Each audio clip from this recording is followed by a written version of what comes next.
러시아 화물선이 광안대교를 충돌할 당시의 항해 기록 저장 장치가 공개됐습니다. 긴박했던 상황이 생생하게 담겨 있습니다. 그런데 선장은 만취 상태에 가까웠는데 해경관제센터는 이런 선장의 보고를 믿었던 것으로 보입니다. 송광모 기자가 보도합니다. 지난달 28일 오후 6,000톤급 러시아 화물선이 광안대교로 향합니다. 선원들이 배를 멈춰보려 안간힘을 씁니다.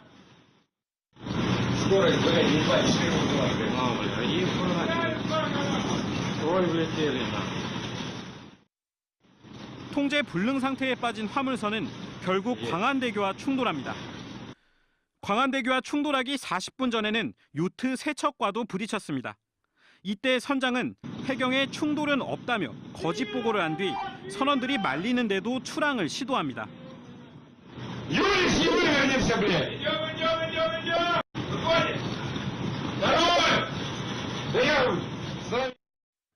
해경은 술을 마신 선장이 판단 능력이 떨어진 상황에서 무리하게 부두를 빠져나가려다 사고를 낸 것으로 보고 있습니다. 당시 선장의 혈중 알코올 농도는 운항 금지 수준을 3배가량 초과한 0.086%.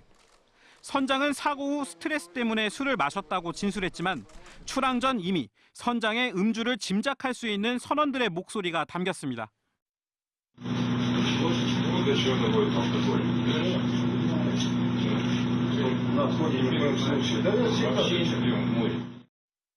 이런 사고를 막기 위해 해상교통관제센터 VTS 운영을 해경이 도맡고 있지만 이번에도 대응은 부실하기만 했습니다. 선장이 요트와 충돌하지 않았다며 관제센터에 허위 보고를 한 시각. 현장에는 해경 구조정이 도착해 있었지만 관제센터는 선장의 말만 믿었던 탓인지 화물선 통제 지시를 내리지 않았습니다.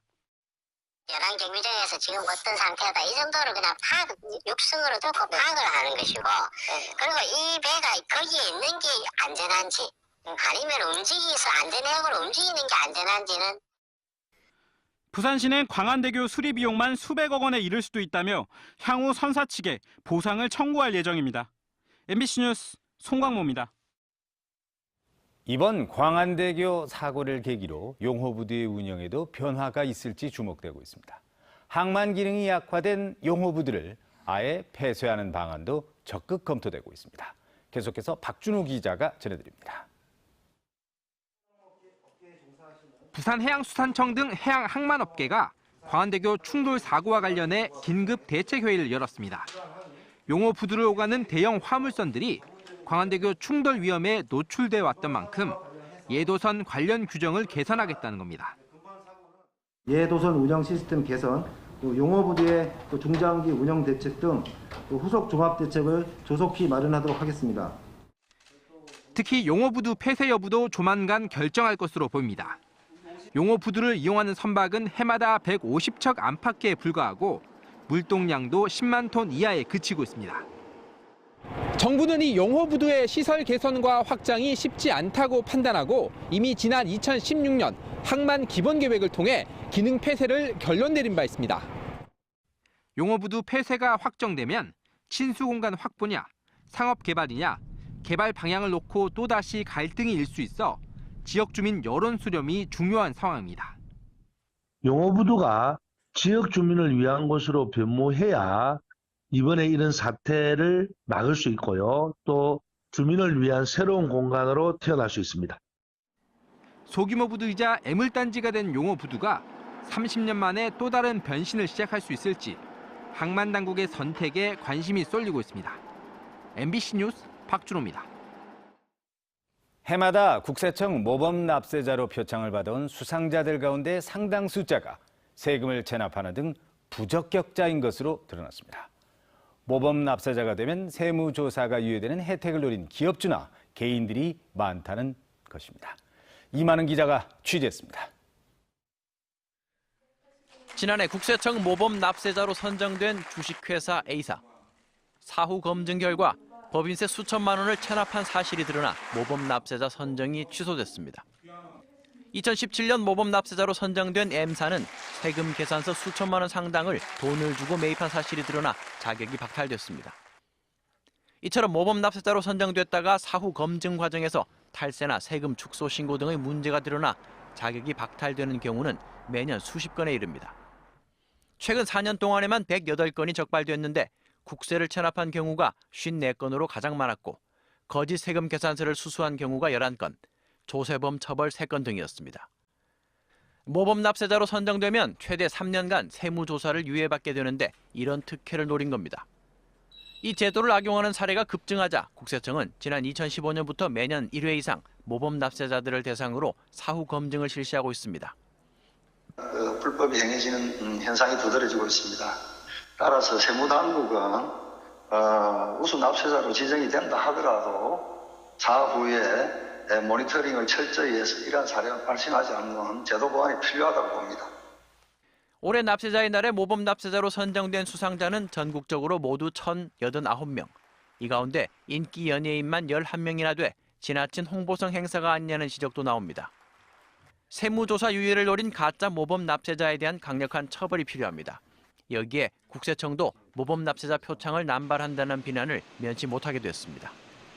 MBC 뉴스 이만흥입니다. 네, 다음은 오늘 신문 읽기 순서입니다. 먼저 국제신문부터 보겠습니다. 부산시가 개성공단의 신발 전용 산업단지 조성을 추진한다는 기사가 일면 머릿기사로 올라왔습니다. 부산시는 개성공단을 시작으로 북한 전역에 남북 경협 모델로 신발 산업 벨트를 구축하겠다고 밝혔는데요. 글로벌어 K-슈 벨트라는 이름으로 내년 사업 타당성 조사를 진행한 뒤 통일부 등 정부의 신발 산업 남북 지원센터 설치를 공식 제안할 예정입니다. 2028년까지 3단계로 사업이 진행되며 남북 화합과 평화의 상징을 담은 브랜드로 남북 내수 시장뿐만 아니라 세계 신발 시장에서도 사업성을 확보한다는 구상입니다. 사회면 기사 하나 더 보겠습니다. 청년 창업촌 1년 반 만에 창고로 전락이라는 제목의 기사입니다. 2017년 5월 금정구에 마련된 청년 창업촌이 제재 규정이 없어서 방치되고 있다는 내용입니다.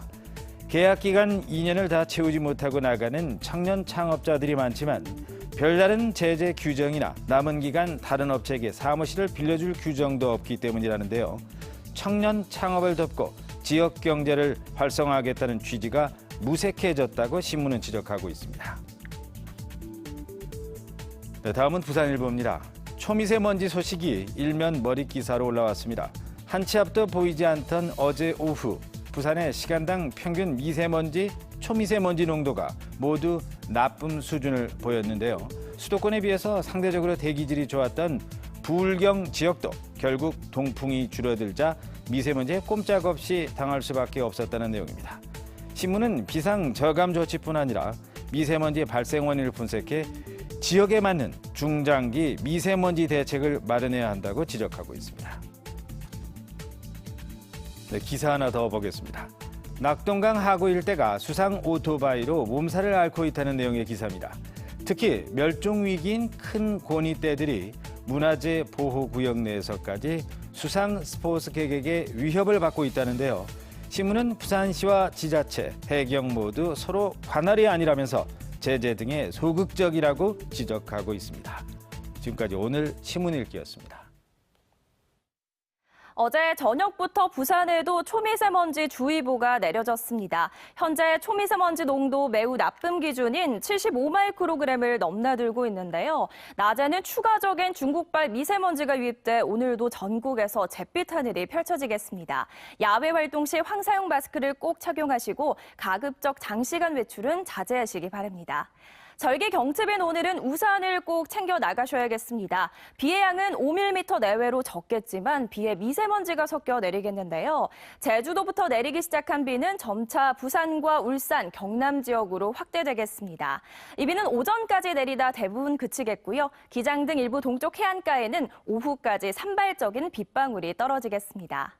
오늘 부산의 아침 기온은 13도 안팎으로 어제보다 4도가량 높게 출발하고 있습니다. 낮에도 기온이 크게 오르지 못하겠는데요. 경남의 낮 기온은 어제보다 2, 3도가량 낮겠습니다. 양산 14도, 울산 13도, 창원은 12도로 예상됩니다.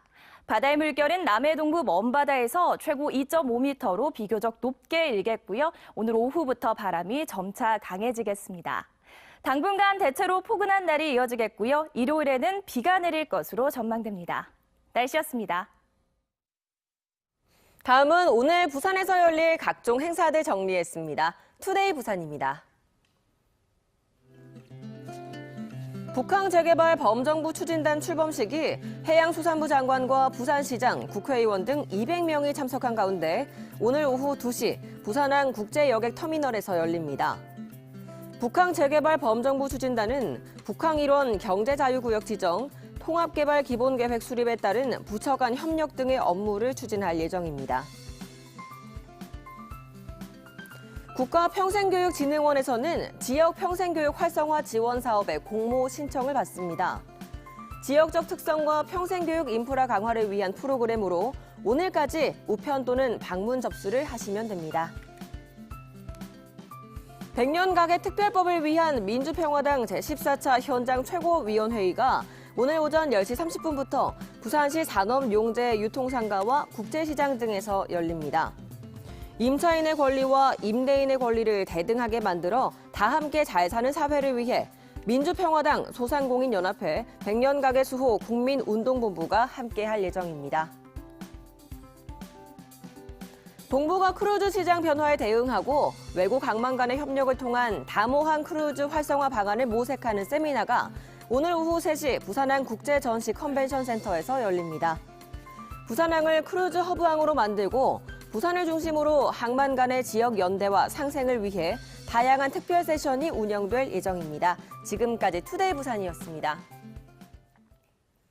얼마 전 휠체어를 탄 장애인 모자가 택시에 치여 청각장애 어머니가 숨지는 안타까운 사고가 있었죠. 당시 크게 다친 장애인 아들 역시 사고 직후 한 대형 병원으로 이송됐는데 10시간 넘게 제대로 치료도 받지 못했던 것으로 드러났습니다. 류재민 기자입니다. 택시 한 대가 전멸 신호에서 멈추지 않고 좌회전하더니 곧바로 휠체어와 충돌합니다.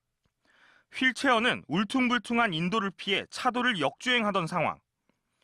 휠체어에는 청각장애 어머니 67살 이모 씨와 신체장애 아들 44살 손모 씨가 타고 있었습니다. 뒤에 차들이 오면은 못 가잖아요. 그때까지 왔기 때문에 내가 이쪽으로 붙인 거거든요. 붙이는 과정에서 택시가 돌면서 그냥 바로. 어머니 이 씨는 병원으로 옮겨졌지만 끝내 숨졌고 손 씨 역시 크게 다쳤습니다. 그런데 손 씨를 2번 울린 건 다름 아닌 당시 이송된 인근 대학병원 응급실에서 벌어진 부실한 진료였습니다. 다리에 심한 고통이 찾아왔지만 추가 진료는커녕 병원은 퇴원하라는 말만 반복했다는 겁니다. 사정을 했는데 갈비뼈 골절 하나 있는 거 하고 다리 조금 다박살이니까 입원을 할 수가 없대요. 15시간 넘도록 정확한 병명도 알지 못한 손 씨는 결국 동네 병원을 찾았고 황당하게도 오른쪽 무릎 십자인대가 끊어져 수술이 필요하다는 진단을 받았습니다. 무릎을 만져보더만 이거는 뼈의 건강도 문제가 아니고 이게 뭐 그 인대 쪽이나 뭐 문제가 생긴 것 같다 하면서 저희 보고 MRI를 해보자고 해가지고. 부산대병원 측은 응급실 특성상 생명과 직접 관련 있는 진료가 우선이었고 당시 병실이 없어 입원도 불가능했다고 해명했습니다.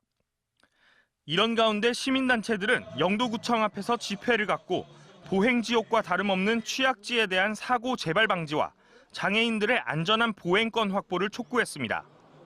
MBC 뉴스 류잼리입니다. 어제 이 시간을 통해 양산 부산대병원의 의료기록 조작 의혹을 전해드렸습니다. 핵심은 병원 측에서 사고 책임이 환자에게 돌아가는 내용을 의료기록에 뒤늦게 끼워 넣었다는 건데요.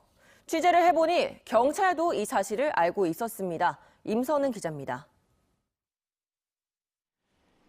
양산 부산대학교 병원은 입원 중이던 환자가 침대에서 떨어져 머리를 크게 다치자 환자가 침대에 추락 방지 난간을 내렸다는 내용 4건을 의료기록인 간호기록에 뒤늦게 끼워 넣습니다.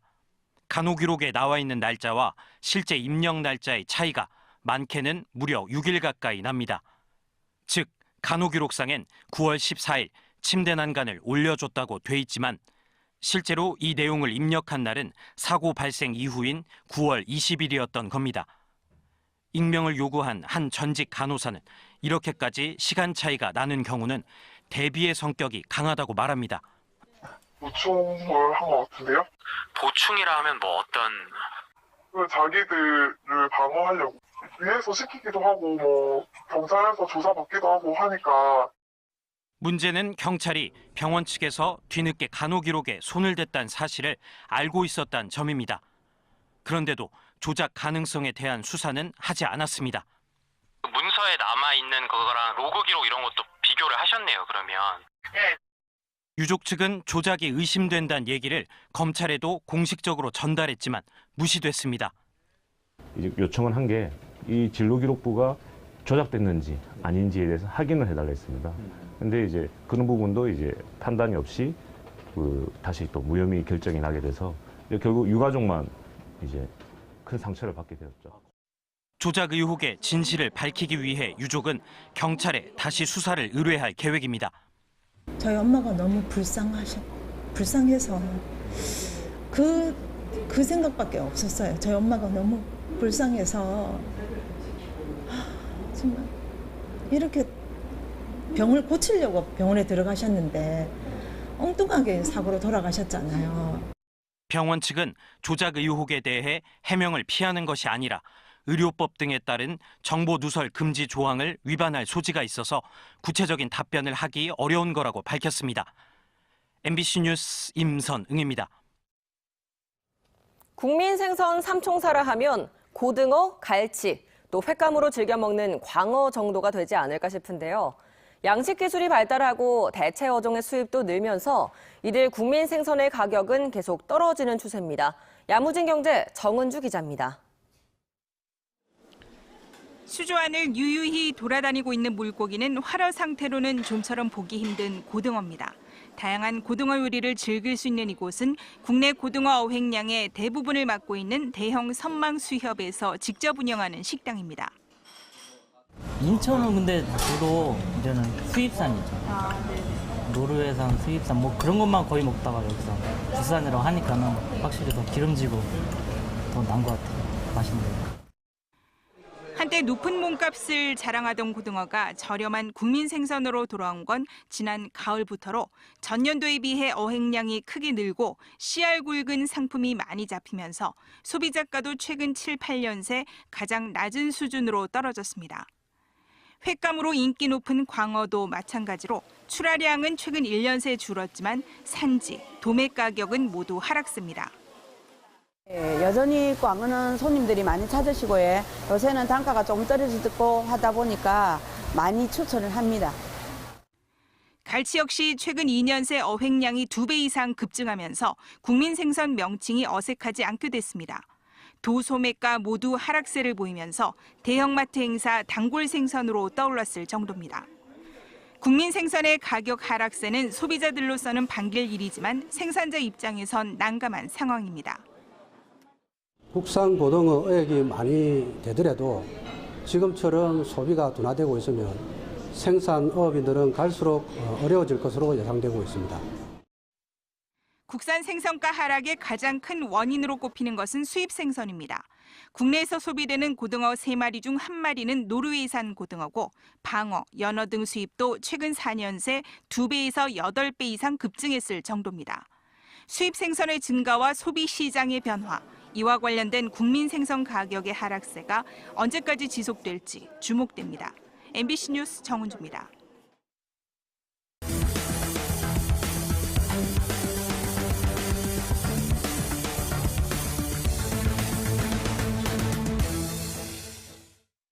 어제 오후 4시 50분쯤 부산 진구 홈플러스 가야점에서 불이 나 손님과 직원 500여 명이 긴급 대피하는 소동이 빚어졌습니다. 다행히 인명피해는 없었지만 이 불은 매장 내부를 태워 소방서 추산 3,500만 원 상당의 재산 피해를 내고 15분 만에 꺼졌습니다. 또 소방차 45대가 출동하는 과정에서 주변 도로 2개 차선이 한때 통제됐습니다. 경찰과 소방당국은 마트 4층에 입주 예정이던 한 매장에서 공사를 하던 도중 불이 난 것으로 보고 정확한 화재 원인을 밝히기 위해 오늘 합동 감식을 벌일 예정입니다. 사하경찰서는 중고거래 사이트에 전자기기를 팔겠다고 상습적으로 허위글을 올려서 수천만 원을 가로챈 혐의로 27살 A씨 등 2명을 구속했습니다. 이들은 지난해 10월부터 넉 달 동안 인터넷 중고거래 사이트에 스마트폰과 이어폰을 판다고 글을 올린 뒤 돈만 받고 잠적하는 수법으로 110명에게서 2,500만 원을 가로챈 혐의를 받고 있습니다.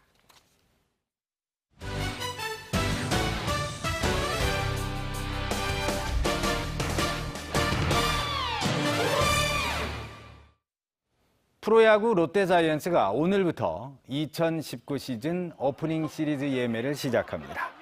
이달 23일 키움 히어로즈와의 개막전과 다음날 경기를 관람할 수 있는 오프닝 시리즈는 오후 2시부터 구단 홈페이지와 애플리케이션으로 예매가 가능합니다.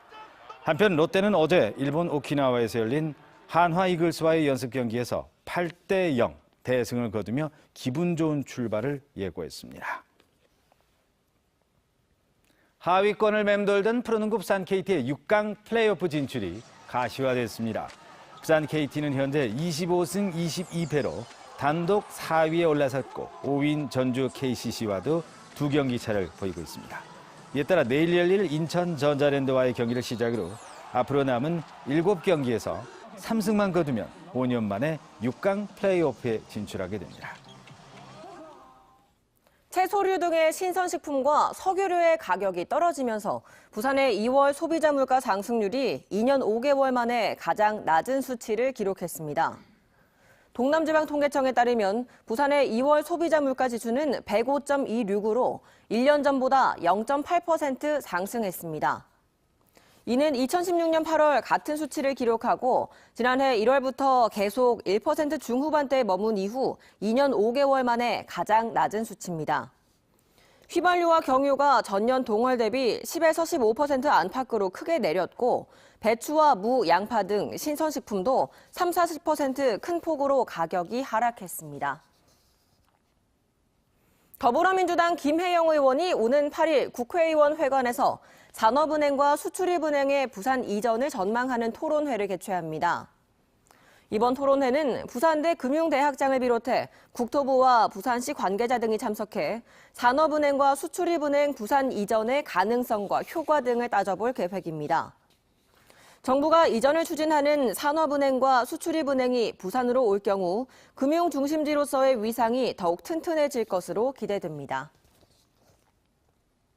한국주택금융공사가 오는 8일부터 모든 주택저당증권을 소셜본드 방식으로 발행할 예정이라고 밝혔습니다.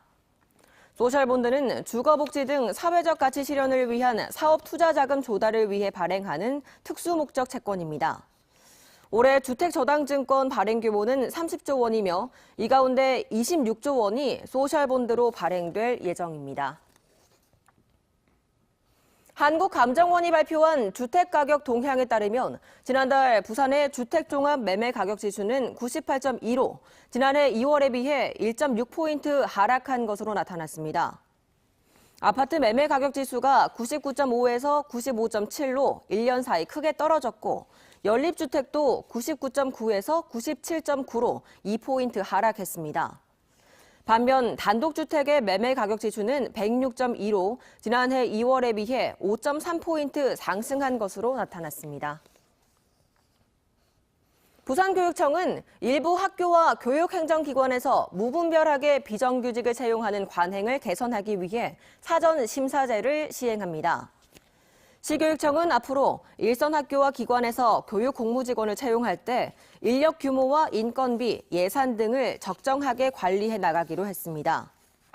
이에 따라 각급 학교와 기관은 교육 공무직원을 채용할 필요가 있을 때 채용 목적과 인원, 담당 업무와 예산 등을 담은 채용 계획서를 사전에 시교육청에 제출해야 합니다. 기술보증기금이 신기술 가치를 신속하게 판단해 자금 보증을 지원하는 패스트 보증을 시행합니다. 기술보증기금은 변리사와 공학박사, 공인회계사 등 전문가 등이 참여해 까다로운 심사를 거치는 기존 기술평가 보증과는 달리 절차와 비용을 획기적으로 개선한 패스트 보증을 출시했다고 밝혔습니다. 첫 지원 업체로는 전원 공급 장치 관련 특허 4개를 보유한 AD파워가 선정돼 최대 2억 원을 지원받을 수 있게 됐습니다. 부산에도 초미세먼지 주의보가 내려졌습니다. 현재 초미세먼지 농도 매우 나쁨 기준인 75마이크로그램을 넘나들고 있는데요. 낮에는 추가적인 중국발 미세먼지가 유입돼 오늘도 전국에서 잿빛 하늘이 펼쳐지겠습니다. 야외 활동 시 황사용 마스크를 꼭 착용하시고 가급적 장시간 외출은 자제하시기 바랍니다. 절기 경칩인 오늘은 우산을 꼭 챙겨 나가셔야겠습니다. 비의 양은 5mm 미만으로 적겠지만 비에 미세먼지가 섞여 내리겠는데요. 이 비는 오전까지 내리다 대부분 그치겠고요. 기장 등 일부 동쪽 해안가에는 오후까지 산발적인 빗방울이 떨어지겠습니다. 오늘 아침 기온은 12도로 시작하고 있습니다. 낮에도 기온이 크게 오르지 못하겠는데요. 부산의 낮 최고 기온 13도까지 오르겠습니다. 날씨였습니다. 네, 3월 6일 수요일 아침 부산 MBC 뉴스투데이 모두 마치겠습니다. 네, 오늘도 기분 좋은 하루 보내시기 바랍니다. 여러분 고맙습니다.